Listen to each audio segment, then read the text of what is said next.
Ал іздесе тапса қуанады. Енді адамның ақылы сөзінен тұрады, нұры көзіне тұрады дейді. Адамның аузына келген сөз ақылмен келу керек. Менің ойымда сөйлеу үшін ойлау керек, жұту үшін шайнау керек. Ойланбай сөйлеген сөз адамды опыққа апарады. Ойланып сөйлеу керек. Енді ойда, үйде болсын, түзде болсын, адам өзін бір қалыпты кішіпейіл сабырлы ұстау керек деп ойлаймын, еңбекпен. Мен мына келе жатқанда кез келген заттың қай жерде жатқанын, оның қалай тұрғанын нақты білемін. Еңбек еткен адамдарды жақсы көремін. Жалпы өмірімде сондай. Әйел өмірдің өзегімен күре тамыры дейді.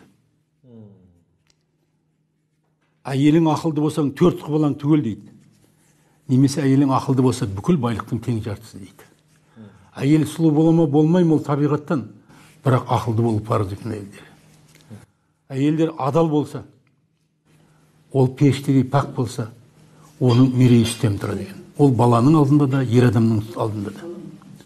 Сондықтан бүкіл үйдің ұйытқысы әйелдерге көп нәрсе байланысты. Сол адалдығы мен әділдігі адамды сол бір қарыздар етеді. Сондай болуға. Сол айтады, бір адамды көргенде несін айтасың деген, бір адамды көргенде жақсы қасиетін айту керек депті. Неге деп сұрапты. Жақсылықтың қадамы ұзақ, бара жері алыс депті.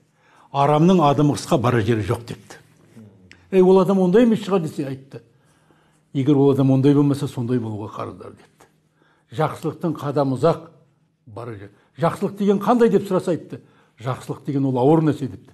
Құдықтан суды тартып алғандай депті. Жамандық дегені, жамандық оп-оңай нәрсе. Шелектегі суды төге салғандай депті. Ал енді жалпы келін болғаннан кейін үйдің түтіні түзу шықсын дейсің. Ілмектен сілмек таға берсең, жағдай қиындай береді. Келіні бар адамның бір көзі көріп, бір көзі көрмеу керек дейді. Бір құлақ естіп, бір құлақ естімеу керек. О не деген сөз? Бұл қарилер біреу 3 түрлі болады дейді, біреу 2 түрлі болады. Қазыналы қария, қазмыр қария деген болады екен. Даланың қазынасы мал дейді екен, үйдің қазынасы қарт дейді екен. Қазыналы қарт кешірімді болу керек, мейірімді болу керек. Келінге жақсы нәрсені үйрете беру керек. Келін де өзің қызың сияқты нәрсе. Келіндеріміз бізге жақсы немере тауып берді. Келін түссе бізді шақырады. Бірақ мен анандай бәле тұрған жерде отырылмаймын. Шетін жерде.